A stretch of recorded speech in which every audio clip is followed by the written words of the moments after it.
Hello, this is Eileen Gonzalez with Life According to Me. And again, of course, I'm going to talk about the resume and the interview, but this time I'm going to focus on the newer generation.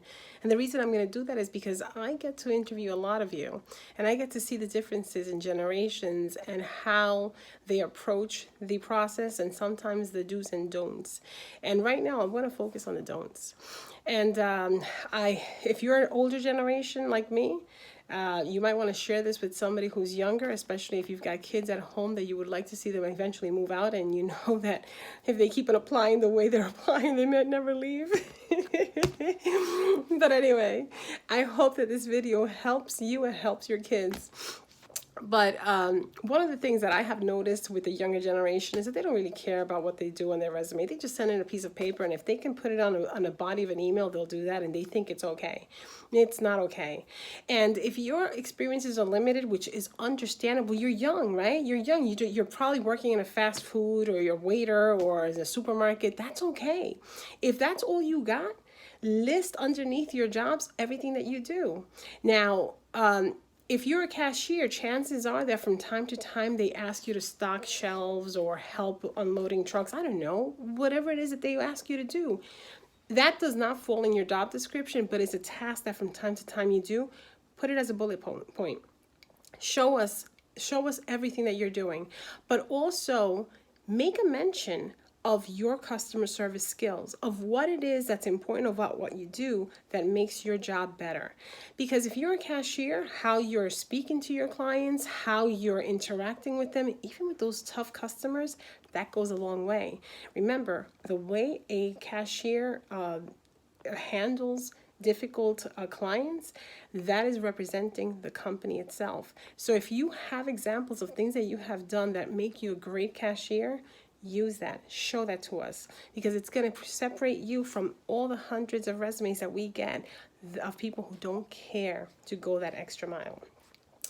Also, if you're someone who's just starting, but you're hungry to get yourself into maybe a sales role, but you haven't never done that before, you might be able to use that cover letter. And I know a cover letter for you might be like, wait a minute, I don't have enough experience. You have what you have, but that cover letter is an introduction, and it's going to tell us a little bit about you. And because of your experiences and because of the people that you have surrounded yourself with, you might be able to tell us why you're so interested in learning that new role. And you never know who's reading it. And the way you describe yourself, the way you introduce yourself might fall in the hands of somebody who's looking to mentor somebody like you. So that resume has to be well prepared. That cover letter, even if you think it's not of value, it might be the thing that opens the door for you, that changes your entire career, especially at a young age. But then let's talk about showing up, and let's talk about that phone screening. If you are on the phone with a recruiter like me, we can tell from your voice if you're interested in the conversation, if you're busy multitasking. We can tell if we're actually annoying you.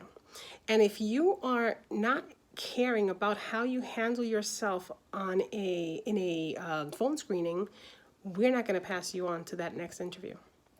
Therefore, you need to treat it with respect, because at the end of the day, you're looking to get into that interview because that interview is going to help you get closer to the job. Therefore, every step of the job search is important, and it must be treated that way. I don't care how great you are in school. I don't care how great your grades are. If you do not understand that you're coming into the workforce and that you're going to be working with all different generations, and that just because things are not important to you doesn't mean that they're not going to continue being important, you're in the wrong mindset.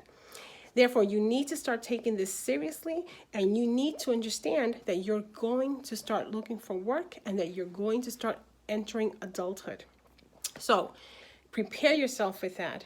Prepare that resume. Give yourself a nice cover letter so that it can open doors.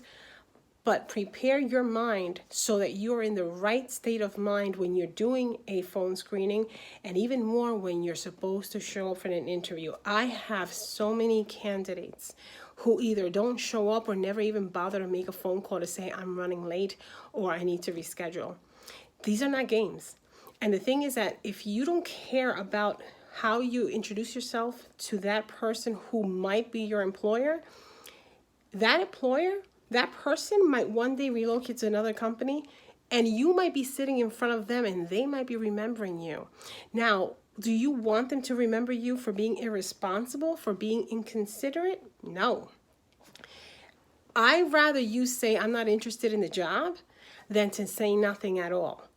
Always treat it with professionalism. Be upfront, be serious about it. Know what it is that you're looking for, and have the courtesy to let somebody know when you're not going to waste their time anymore. We would want to do that with you, and we need you to do that with us. If you take these little steps, this is going to put you at another level. It's going to be you as an adult, not just a kid. And it's going to separate you from all the ones who don't really care. I know you care, because I'm sure, just like your parents want you to move out eventually, I'm sure you want to move out too. So for you to be able to do that, you need to start taking this seriously. And if you have any questions, please show me what you're working with. I'm not going to charge you for giving you tips. If you need my service, that's a different story. But just for tips, I'll help you out. Send me what you have. I'll take a look at it, and I'll let you know what you need to do. Take care, but take it seriously. Bye-bye.